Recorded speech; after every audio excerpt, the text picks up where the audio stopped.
مرنے کے بعد روح کیسے تڑپتی رہتی ہے؟ رسول اللہ صلی اللہ علیہ وآلہ وسلم نے فرمایا، میت پر سب سے زیادہ سخت حالت، بسم اللہ الرحمن الرحیم، انسان اپنی زندگی میں بہت سے کام محض اپنی لذت یا خواہش کو پورا کرنے کے لیے کرتا ہے، جس کی وجہ سے یا تو اس کا پیسہ برباد ہوتا ہے یا صحت برباد ہوتی ہے۔ موت کو یاد رکھنے والے کی خواہشات کم ہوتی ہیں۔ اسی کے بارے میں نبی پاک صلی اللہ علیہ وآلہ وسلم نے فرمایا، لذتوں کو ختم کرنے والی موت کو کثرت سے یاد کیا کرو۔ بارگاہ رسالت میں عرض کی گئی، کون سا مومن زیادہ عقل مند ہے؟ ارشاد فرمایا، موت کو کثرت سے یاد کرنے اور موت کے بعد کے لیے اچھی تیاری کرنے والے، یہی وہ لوگ سمجھدار ہیں۔ ہر شخص کی جتنی زندگی مقرر ہے، اس میں نہ زیادتی ہو سکتی ہے نہ کمی۔ جب زندگی کا وقت پورا ہو جاتا ہے، اس وقت حضرت اسرائیل علیہ السلام قبضے روح کے لیے آتے ہیں اور اس شخص کے دائیں بائیں جہاں تک نگاہ کام کرتی ہے فرشتے دکھائی دیتے ہیں۔ مسلمان کے آس پاس رحمت کے فرشتے ہوتے ہیں اور کافر کے دائیں بائیں عذاب کے۔ اس وقت ہر شخص پر اسلام کی حقانیت آفتاب سے زیادہ روشن ہو جاتی ہے، مگر اس وقت کا ایمان معتبر نہیں، اس لیے کہ حکم ایمان بالغیب کا ہے اور اب غیب نہ رہا بلکہ یہ چیزیں مشاہدہ ہو گئی۔ مرنے کے بعد مسلمان کی روح حسب مرتبہ مختلف مقاموں میں رہتی ہے، بعض کی قبر پر، بعض کی چاہے زمزم شریف میں، بعض کی آسمان و زمین کے درمیان، بعض کی پہلے دوسرے ساتویں آسمان تک، اور بعض کی آسمانوں سے بھی بلند، اور بعض کی روحیں زیر عرش قندیلوں میں، اور بعض کی اعلیٰ علیین میں، مگر کہیں ہوں اپنے جسم سے ان کا تعلق بدستور رہتا ہے۔ جو کوئی قبر پر آئے اسے دیکھتے پہچانتے اس کی بات سنتے ہیں۔ حدیث میں ہے کہ ایک طائر پہلے قفس میں بند تھا اور اب آزاد کر دیا گیا۔ ائمہ کرام فرماتے ہیں، بے شک پاک جانیں جب بدن کے علاقوں سے جدا ہوتی ہیں، عالم بالا سے مل جاتی ہیں اور سب کچھ ایسا دیکھتی سنتی ہیں جیسے یہاں حاضر ہیں۔ حدیث میں فرمایا، جب مسلمان مرتا ہے اس کی راہ کھول دی جاتی ہے، جہاں چاہے جائے۔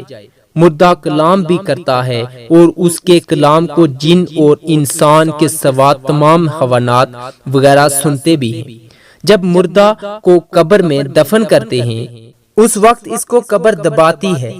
اگر وہ مسلمان ہے تو اس کا دبانا ایسا ہوتا ہے جیسے ماں پیار سے اپنے بچے کو زور سے چمٹا لیتی ہے، اور اگر کافر ہے تو اس کو اس زور سے دباتی ہے کہ ادھر کی پسلیاں ادھر اور ادھر کی ادھر ہو جاتی ہیں۔ جب دفن کرنے والے دفن کر کے وہاں سے چلے جاتے ہیں تو وہ ان کے جوتوں کی آواز سنتا ہے۔ اس وقت اس کے پاس دو فرشتے اپنے دانتوں سے زمین چیرتے ہوئے آتے ہیں اور نہایت سختی کے ساتھ کرخت آواز میں سوال کرتے ہیں، پہلا سوال، تیرا رب کون ہے؟ دوسرا سوال، تیرا دین کیا ہے؟ تیسرا سوال، ان کے بارے میں تو کیا کہتا تھا؟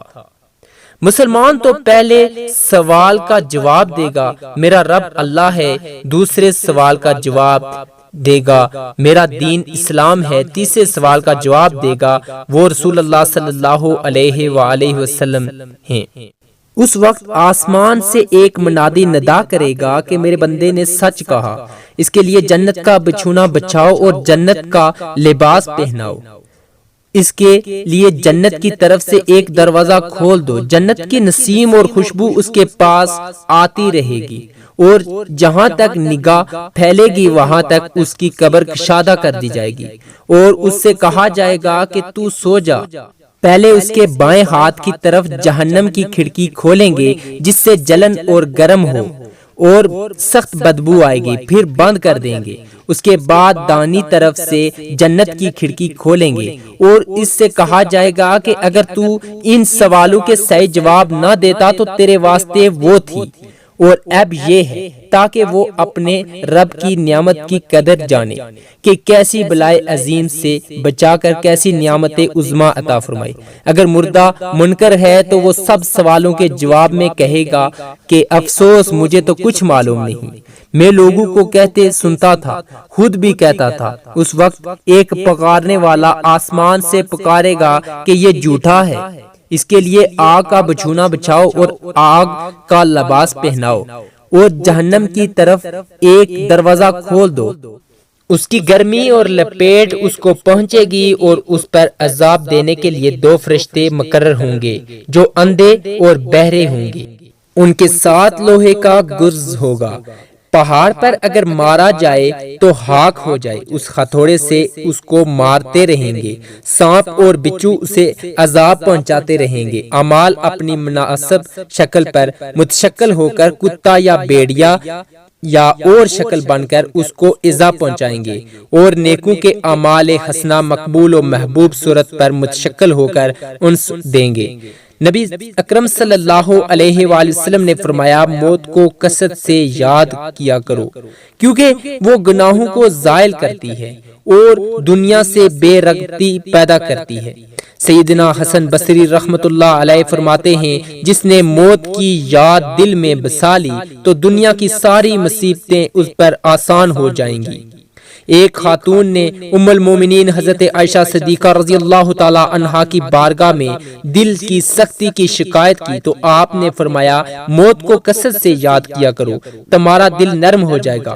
ناظرین، حضور صلی اللہ علیہ وآلہ وسلم نے فرمایا، موت کے بعد روح کیسے پکارتی ہے، میت کو سب سے زیادہ درد کب ہوتا ہے، مرنے کے بعد کا منظر کیسا ہوتا ہے، جانیے اس ویڈیو میں۔ حضرت زید سے روایت ہے کہ نبی کریم صلی اللہ علیہ وآلہ وسلم نے فرمایا کہ میت پر سب سے زیادہ سخت حالت اس وقت ہوتی ہے جب کہ غسل دینے والا اس کو نہلانے کے لیے آتا ہے، اس کی انگلی سے انگوٹھی اتارتا ہے، جسم سے لباس اتارتا ہے، سر سے امامہ جدا کرتا ہے، اس کی روح بے چین ہو کر فریاد کرتی ہے جس کی آواز جن و انس کے سوا سب سنتے ہیں، اور کہتی ہے کہ اے نہلانے والے، تجھ کو خدا کی قسم میرے کپڑے بہت نرمی سے اتارو، کیونکہ ملک الموت کے پنجے کی تکلیف سے مجھے پوری طور پر ابھی آرام نہیں ملا۔ پھر جب اس کو تختے پر لٹا کر اس پر پانی ڈالا جاتا ہے تو روح چلاتی ہے، اے نہلانے والے، خدا کے واسطے میرے جسم کو قوت سے ہاتھ نہ لگا، کیونکہ وہ جان کنی کی سختی سے زخمی اور چور چور ہو رہا ہے۔ پھر جب نہلا کر اس کو کفناتے ہیں تو اور پاؤں کی طرف سے باندھ دیتے ہیں تو روح کہتی ہے، اے غسل دینے والے، خدا کے لیے ابھی سر کی طرف سے میرے کفن میں گرا نہ لگانا، تاکہ میرے بیوی بچے اور تمام رشتہ دار دنیا میں آخری بار میری صورت دیکھ لیں، کیونکہ آج میں ان سے بچھڑ رہا ہوں اور اب قیامت تک یہ میری صورت نہیں دیکھیں گے۔ پھر جب اس کا جنازہ تیار کر کے گھر سے باہر نکالا جاتا ہے تو روح پکارتی ہے، اے جنازہ اٹھانے والو، خدا کے واسطے ابھی جلدی نہ کر، تاکہ میں اپنے بال بچوں اور عزیز و اقارب سے رخصت ہو لوں۔ اے جنازہ اٹھانے والو، میں اپنی اولاد کو آج یتیم اور بیوی کو بیوہ چھوڑے جاتا ہوں، خدا کے واسطے میرے بعد ان کو تکلیف نہ دینا، اپنا گھر اور مال و اسباب دوسروں کے لیے چھوڑے جاتا ہوں، اب یہاں کبھی واپس نہ آؤں گا اور قیامت تک کسی کی صورت نہ دیکھوں گا۔ پھر جب جنازہ اٹھا کر لے چلتے ہیں تو میت کہتی ہے، اے میرے بھائیو، میں نے آج تک جو مال و اسباب جمع کیا تھا وہ صرف وارثوں کے لیے تھا، آج ان میں سے کوئی میرے گناہوں کا ذرا سا بوجھ بھی نہیں اٹھا سکتا، ہر چیز کا حساب مجھ سے لیا جائے گا اور میرے وارث کھائیں گے اور اڑائیں گے۔ پھر جب نماز جنازہ کے بعد کچھ لوگ اپنے اپنے گھر جانے لگتے ہیں تو میت کہتی ہے، اے میرے بھائیو، خدا کے واسطے ابھی سے ایسا ظلم نہ کرو، مرنے والا تم سے مانوس تھا اور تم دفن سے پہلے لوٹے جاتے ہو۔ پھر جب اسے قبر میں اتارتے ہیں تو میت کہتی ہے، اے میرے وارثوں اور ترکہ پانے والو، میں نے جو کچھ مال جمع کیا تھا وہ سب تمہارے لیے چھوڑا، خدا کے لیے تم مجھے دعائے خیر اور فاتحہ سے بلا نہ دینا۔ بزرگوں کا قول ہے کہ آخرت کی منزلوں میں سے قبر پہلی منزل ہے، اگر اس منزل سے نجات پائی تو اس کے بعد کی منزلیں بہت آسان ہیں، اور اگر یہاں عذاب میں مبتلا ہوا تو آگے چل کر اس سے زیادہ سختی ہوگی۔ حدیث شریف میں ہے کہ مردہ قبر میں ایسا ہے جیسے کوئی شخص پانی میں ڈوب رہا ہو، اور مدد کے لیے فریاد کرتا ہو۔ مردہ ہر وقت اپنے ماں باپ، بھائی بہن یا اولاد اور دوست وغیرہ اپنے پسماندگان سے دعائے خیر اور فاتحہ کا منتظر رہتا ہے۔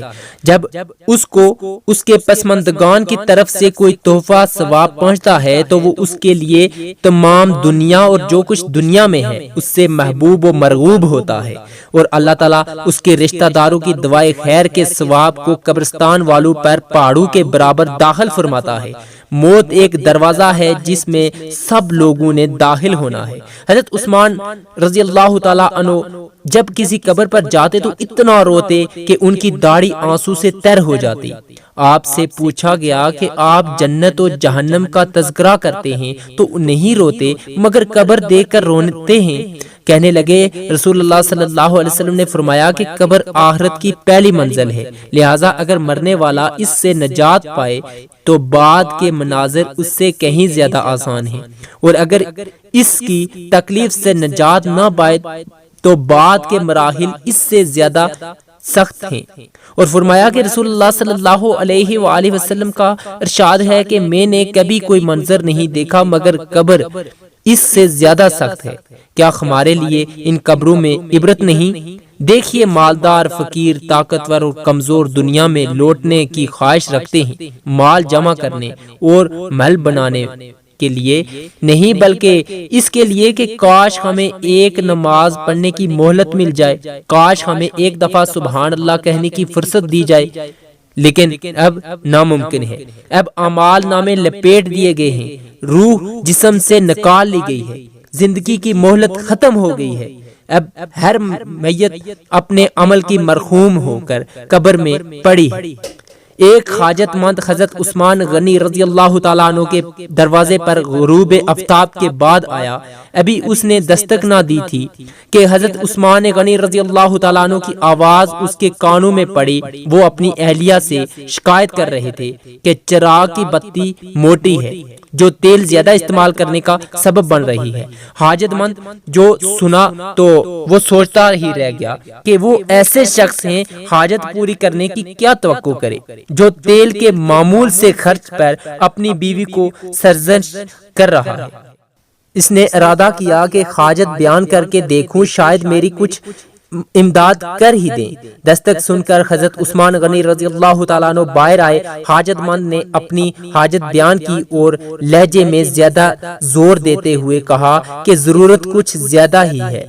حضرت عثمان غنی رضی اللہ تعالیٰ عنہ نے اس شخص کا ہاتھ تھاما، بستی سے باہر لے گئے جہاں آپ کا سامان تجارت بڑی تعداد میں رکھا ہوا تھا۔ فرمایا یہ سب تیری نظر ہے، کیا اس سے تمہاری ضرورت پوری ہو جائے گی؟ وہ شخص حیران ہکا بکا دیکھتا رہ گیا، چنانچہ اس نے عرض کیا حضرت یہ سب کچھ میری ضرورت سے زیادہ ہے۔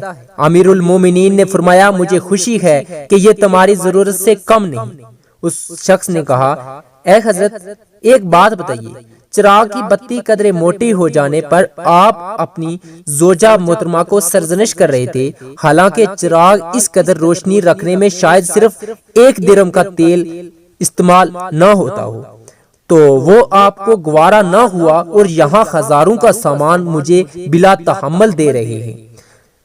تب آپ نے فرمایا بھائی چراغ میں تیل کا زیادہ اسراف ہے اور زیادہ اسراف اللہ کو پسند نہیں، اور مجھے اللہ کے حضور اپنے اعمال کی فکر رہتی ہے، یہاں مجھے فکر اعمال لاحق ہے، اس لیے میں نے سرزنش کی سامان تمہیں اللہ کی خوشنودی کے لیے صدقہ دیا، اس پر اجر کی امید ہے اور وہاں پر حساب کا خوف ہے۔